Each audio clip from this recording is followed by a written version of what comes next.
नमस्कार साथियों, कैसे हैं आप सभी। उम्मीद करता हूं कि आप स्वस्थ होंगे, सुखी होंगे और प्रसन्न होंगे। श्रीमद् भागवत गीता में आपका स्वागत है। यहाँ पे श्री कृष्ण ने अर्जुन की जो भी जीवन से संबंधित भ्रम था, जो भी उनके डाउट थे, वो क्लियर किए। जिस प्रकार से जब आप स्कूल में होते हैं, कॉलेज में होते हैं, तो जो आपके डाउट होते हैं उसको टीचर, प्रोफेसर जो है क्लियर करते हैं, उसी प्रकार ये तो पाठ्यक्रम के हो गए, आपके कोर्स के हो गए, परंतु जीवन के भी बहुत ऐसे सवाल होते हैं जिसको व्यक्ति खुद ही ढूंढता है। और उस जीवन के सवाल को बहुत सारे व्यक्ति बहुत जल्दी समझ जाते हैं, बहुत लोग देर से समझते हैं। कुछ लोगों को सही गुरु मिल जाते हैं तो सही समय पर उनको सही प्रश्नों का उत्तर मिल जाता है, तो वो जीवन जो है उनका सार्थक हो जाता है। सुविधा प्राप्त करना अलग बात है और सार्थकता को प्राप्त करना अलग बात है। आप पैसों से, आप धन से सुख प्राप्त कर सकते हैं, सुविधा प्राप्त कर सकते हैं, परंतु सार्थकता जो है आप अपने बोध से प्राप्त करेंगे, जीवन को समझने से प्राप्त करेंगे। तो जीवन के जो भी प्रश्न हैं उसके लिए भी एक ऐसी पुस्तक है, ऐसी किताब है श्रीमद् भागवत गीता। उसका अगर आप स्वयं अध्ययन करेंगे तो उन प्रश्नों का उत्तर अवश्य मिलेगा।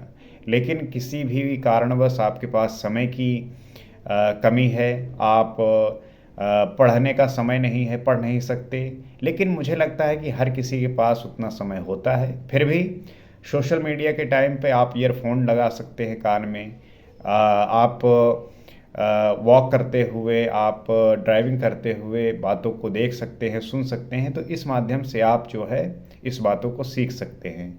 तो इसी बात को समझने के लिए हम श्रीमद् भागवत गीता को पढ़ते हैं और समझने का प्रयास करते हैं। तो आइए आगे देखते हैं और समझने का प्रयास करते हैं।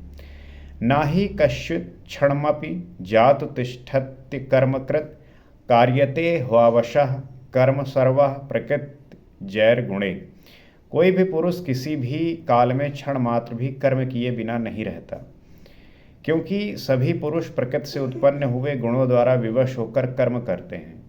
कोई भी व्यक्ति अगर ये सोचे कि मैं बिना कर्म किए इस काल में जो है जीवित रह सकूं, इसमें सरवाइव कर सकूं, तो ये असंभव है। आपको कर्म करना ही होगा।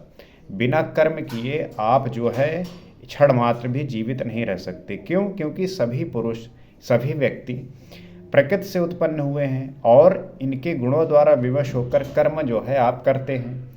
प्रकृति और प्रकृति से उत्पन्न गुण जब तक जीवित हैं तब तक कोई भी व्यक्ति कर्म किए बिना रह ही नहीं सकता। तो जब तक ये नेचर से, इस प्रकृति से जो उत्पन्न हुए गुण हैं जब तक जीवित हैं, तब तक कोई भी व्यक्ति जो है कर्म किए बिना नहीं रह सकता। कर्म तो आपको करना ही पड़ेगा। तो श्री कृष्ण कहते हैं कि यावन मात्र कर्म ज्ञान में समाप्त हो जाते हैं। ज्ञान रूपी अग्नि संपूर्ण कर्मों को भस्म कर देती है। तो जो ज्ञान रूपी कर्म है, जो ज्ञान रूप है, उसकी जो अग्नि है वो संपूर्ण कर्मों को नष्ट कर देती है। और यहाँ वो कहते हैं कर्म किए बिना कोई रहता ही नहीं। अंततः वे महापुरुष कहते क्या हैं? तो अभी यहाँ पे आगे आप पढ़ेंगे कि जो ज्ञान रूपी अग्नि है वह संपूर्ण कर्मों को नष्ट कर देती है, लेकिन यहाँ पे कह रहे हैं कि आपको कर्म करना अनिवार्य है। तो इसका आशय यह है कि यज्ञ करते करते तीनों गुणों से अतीत हो जाने पर मन के विलय साक्षात्कार के साथ यज्ञ का परिणाम निकल आने पर कर्म शेष हो जाते हैं। मतलब यह है कि आप जब निरंतर यज्ञ करते रहते हैं, यज्ञ किस चीज़ का? अपने होश साधने का। जो आपकी ये सांसें आ जा रही हैं यही यज्ञ है। तो इनसे तीनों गुणों से अतीत हो जाने पर मन के जो विलय है साक्षात के साथ यज्ञ का परिणाम निकल आने पर कर्म शेष हो जाते हैं। उस निर्धारित क्रिया की पूर्णता से पहले कर्म मिटते नहीं, प्रकृति पिंड नहीं छोड़ती। तो जब तक वो प्रक्रिया होती रहती है और उसकी पूर्णता पे कर्म मिटते नहीं, तब तक जो है प्रकृति जो है वो पिंड छोड़ती नहीं। तो कर्मेंद्रियाणि सम्यय यास्ते मनसा स्मरन् इंद्रियार्थान विमूढ़तामा मिथ्याचारा सा उच्यते। इतने पर भी विशेष रूप से मूढ़ लोग जो कर्मेंद्रियों को हट से रोककर इंद्रियों के भोगों का मन से स्मरण करते हैं वो मिथ्याचारी हैं, पाखंडी हैं, ना कि ज्ञानी। इतना जानने के बाद भी अगर कोई व्यक्ति, विशेष रूप से ऐसे लोग जो मूढ़ लोग हैं, जो कर्मेंद्रियों को हठ से रोक कर इंद्रियों के भोगों का मन से स्मरण करते हैं, वही जो है मिथ्याचारी हैं, वही पाखंडी हैं, ज्ञानी नहीं हैं। क्योंकि उन्हें लगता है कि जो इंद्रिय विषय, जो हमारी इंद्रियां प्राप्त हुई हैं, जो शरीर मिला है, ये भोगने के लिए हुआ है, उन्हें ऐसा लगता है। तो इसके द्वारा वो जो है उन कर्मेंद्रियों के द्वारा, उन इंद्रियों के द्वारा जो है वो भोगों का जो है मन में स्मरण करते हैं, और ऐसे ही लोग पाखंडी और मिथ्याचारी होते हैं। सिद्ध है कि कृष्ण काल में भी ऐसी रूढ़ियां थी। लोग करने योग्य क्रिया को छोड़कर इंद्रियों को हठ से रोककर बैठ जाते थे और कहने लगते थे कि ज्ञानी हो, पूर्ण हो। ऐसा जो है हर समय रहा है, कोई भी समय रहा हो, कोई भी काल रहा हो, ये हमेशा से रहा है कि वो ऐसे लोग होते हैं जो इंद्रियों को हठ पूर्वक जो है रोक कर बैठते हैं और कहते हैं कि मैं ज्ञानी हूँ, मैं पूर्ण हूँ। परंतु इस पर श्री कृष्ण कहते हैं वे धूर्त हैं। ज्ञान मार्ग अच्छा लगे या निष्काम कर्मयोग, दोनों ही मार्गों में कर्म तो करना ही पड़ेगा। श्री कृष्ण यही बात कहते हैं कि ऐसे लोग धूर्त होते हैं, मूर्ख होते हैं। ज्ञान मार्ग अच्छा लगे या निष्काम कर्मयोग, दोनों मार्गों में कर्म तो करना ही पड़ेगा। बिना कर्म किए आपको जो है मोक्ष नहीं मिलेगा। तो अब इस बात को वो कैसे समझते हैं, किस प्रकार से इस बात को जानते हैं? वो उनकी इसी समाज में रहते हुए जो मूर्खता ग्रहण करते हैं, उसी के परिणाम स्वरूप ये होता है। तो यस्तित्वेन्द्रियाणि मनसा नियम यारभते अर्जुन, कर्मेंद्रिया कर्म योगम शक्तः सह विषीयते। अर्जुन, जो पुरुष मन से इंद्रियों को वश में करे, जब मन में भी वासनाओं का स्मरण ना हो, सर्वथा अनासक्त हुआ कर्मेंद्रियों से कर्मयोग का आचरण करता है, वो श्रेष्ठ है। तो श्री कृष्ण अर्जुन से यही बात कह रहे हैं कि हे अर्जुन, जो व्यक्ति मन से इंद्रियों को वश में करे, क्योंकि जो इंद्रियों का मालिक है वो है मन। अगर मन हमारी इंद्रियों को कंट्रोल कर ले जाए, और जब मन में जो है वासनाओं का स्फुरण ना हो, अर्थात आपका मन बिल्कुल साफ हो, पवित्र हो। इसीलिए आप देखते होंगे कि बहुत ऐसे व्यक्ति होते हैं जिनका काम बड़ा निश्चल होता है, पवित्र होता है, स्पष्टता होती है। तो लोग अक्सर कहेंगे भैया भले चाहे जो उन करत हों, लेकिन दिल बड़ा साफ इनके। तो उसका मतलब ही यही होता है कि उनके मन में किसी प्रकार का द्वेष नहीं है, ईर्ष्या नहीं है, विकार नहीं है। इसलिए उनका जो कार्य है, स्वभाव है, उसमें एक स्पष्टता और पवित्रता दिखता है। तो उसी बात को जो है श्री कृष्ण कह रहे हैं, ऐसे ही लोग श्रेष्ठ होते हैं। ठीक है, समझ में आया कि कर्म का आचरण करें, किंतु ये प्रश्न खड़ा होता है कि कौन सा कर्म करें। तो अब ये बात समझ में आ गई कि कर्म तो करना ही है, लेकिन कौन सा कर्म करें।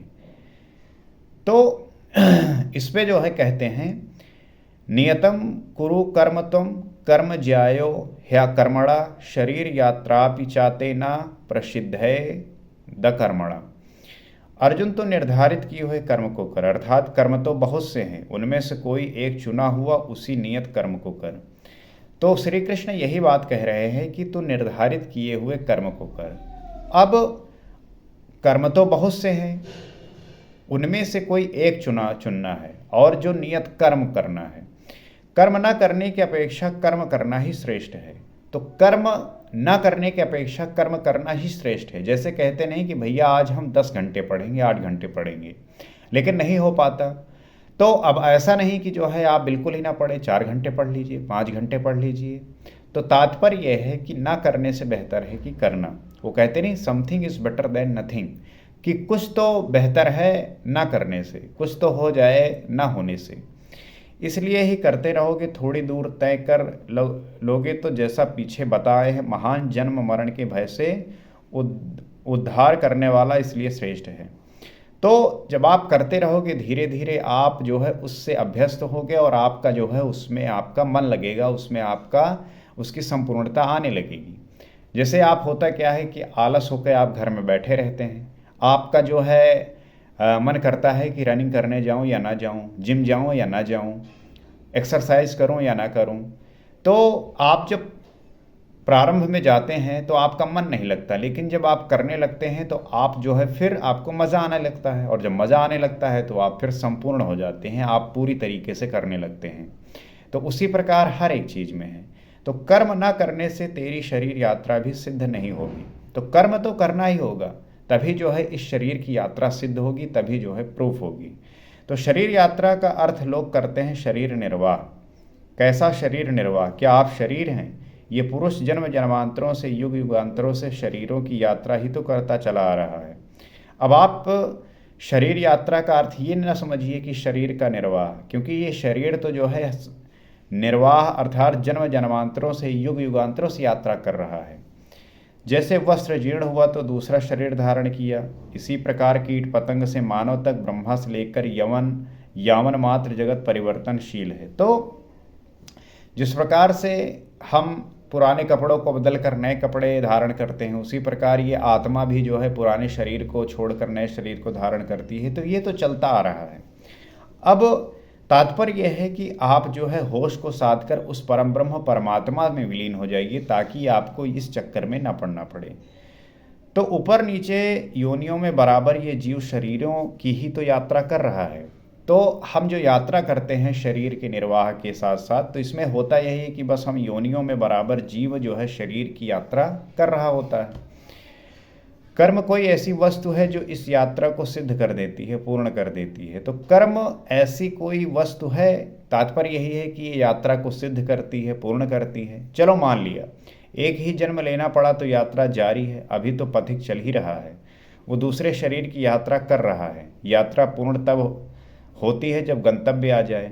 तो आप अगर यात्रा में हैं, आप अगर रास्ते में हैं, तो आपको इस बात का तो होश रहता ही ना कि मुझे किस गंतव्य तक पहुंचना है, आपका गंतव्य क्या है, डेस्टिनेशन क्या है, उस बात को तो आप ध्यान में ही रखते हैं। तो परमात्मा में स्थिति के अनंतर इस आत्मा को शरीरों की यात्रा नहीं करनी पड़ती। अर्थात जब आपकी स्थिति परमात्मा में हो जाती है, अर्थात आप जब उस आत्मा में स्थिर हो जाते हैं, तो जो ये शरीर की यात्रा है ये नहीं करनी पड़ती। अर्थात शरीर त्याग और शरीर धारण वाला क्रम समाप्त हो जाता है। तो जो शरीर को त्यागना है, फिर धारण करना है, त्यागना है, धारण करना है आपकी जीव को, तो इससे जो है ये क्रम टूट जाता है और आप जो है उस परम ब्रह्म परमात्मा में लीन हो जाते हैं, उसी में विलीन हो जाते हैं। अतः कर्म कोई ऐसी वस्तु है ही कि इस पुरुष को पुनः शरीरों की यात्रा नहीं करनी पड़ती। तो कर्म कोई ऐसी वस्तु है जो इस पुरुष को पुनः शरीर की यात्रा नहीं करनी पड़ती। मोक्ष से अशुभात, अर्जुन इस कर्म को करके तो संसार बंधन अशुभ से छूट जाएगा। तो अगर जब ये निष्काम कर्म योग होगा, अर्थात आपके अंदर वो कामना लेकर कर्म नहीं करेंगे, निष्काम कर्म योग होगा, भक्ति का मार्ग होगा, संपूर्णता से होगा, तो इस चक्कर से जो है आप छूट जाएंगे। कर्म कोई ऐसी वस्तु है जो संसार बंधन से मुक्ति दिलाती है। तो कर्म एक ऐसी वस्तु है जो आपको संसार बंधन से मुक्ति दिलाती है। जो आप इस संसार बंधन में आप फंसे हुए हों और इसी में जो है आप घूमे जा रहे हो, तो इससे जो है आपको मुक्ति मिलती है।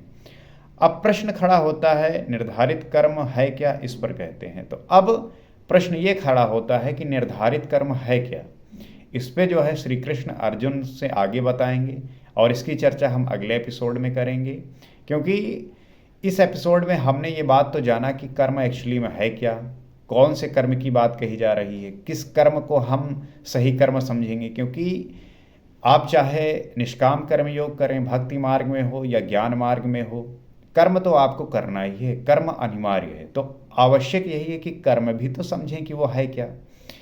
तो आशा करते हैं कि बात आप समझे होंगे और समझकर इसको अपने चिंतन पद्धति में लाएंगे। अर्थात आप जब बैठिए, आप जब सोचिए, तो इन सब बातों को सोचेंगे, तब आपके विचारों में वो परिवर्तन आएगा, वो एक नया दिशा दिखाएगा, नई दिशाएं दिखाएंगी, नई जगहें दिखाएंगी, नए विचारों को प्रकट करेंगी, जिससे आपके होने का जो दृष्टिकोण है वो बदल जाएगा। जो आप पहले देख रहे थे, देखेंगे वही वस्तु को, वही विषय को, लेकिन देखने का जो दृष्टिकोण है वो बदल जाएगा और दृष्टिकोण का ही पूरा खेल होता है। तो इसी आशा के साथ कि आप बात को समझ पा रहे होंगे और इस बात को समझकर आप सभी को और ऐसे व्यक्तियों को जो इससे अपरिचित हैं, अनभिज्ञ हैं, अनजान हैं, उनको ये बात बताएंगे और बताकर उनके जीवन को भी परिवर्तित करेंगे। आप अपने तरीके से बताइए, उन्हें समझाइए और खुद होइए। आपको जो महसूस लगता हो आप कमेंट के माध्यम से हमें भी सजेस्ट करिए, बताइए, ताकि हम सही तरीके से इसका एनालिसिस विश्लेषण कर सकें और इसका फ़ायदा उठा पा सकें। इसी आशा के साथ अगले एपिसोड में आपसे फिर मिलते हैं। नमस्कार।